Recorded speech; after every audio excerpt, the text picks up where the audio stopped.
बड़ी सफलता के रहस्य पार्ट 1 में हमने यह देखा कि मस्तिष्क की कल्पनाशीलता को लक्ष्य प्राप्ति के लिए हम किस प्रकार प्रयोग में ला सकते हैं।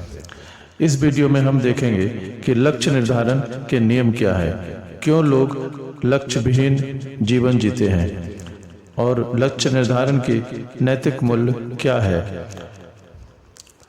उद्देश्य और लक्ष्य में क्या सूक्ष्म फासला है, लक्ष्य पूर्ति में 3 कौन कौन से कारक तत्व हैं, समय के छोटे छोटे खंडों का उपयोग किस प्रकार किया जा सकता है।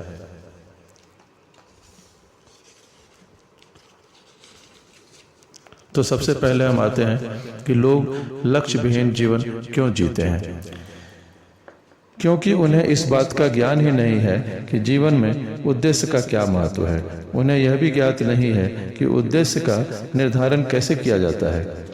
रास्ते की चुनौती को स्वीकार करने की हिम्मत का अभाव होता है। उनमें असुरक्षा की भावना होती है, अगर मगर का भय होता है, परिस्थिति की भयंकरता का अनुमान लगा लेते हैं कि ऐसा हुआ तो फिर क्या होगा, और उनके मन में यह सदा भय बना रहता है कि कहीं सफलता नहीं मिली तो लोग मजाक उड़ाएंगे। इसी कारण से लोग लक्ष्य का और उद्देश्य का चुनाव ही नहीं कर पाते।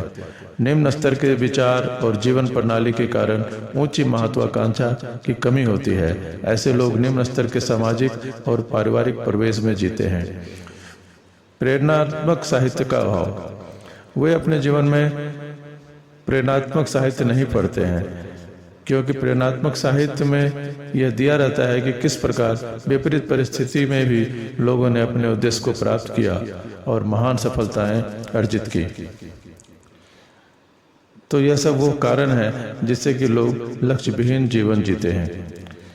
प्राय लक्ष्य का निर्धारण करने में कई लोग अपने को असहाय महसूस करते हैं। जीवन का अधिकांश भाग व्यतीत हो जाने के बाद भी वे यही कहते हैं कि पता नहीं वे इस जग में क्यों आए हैं।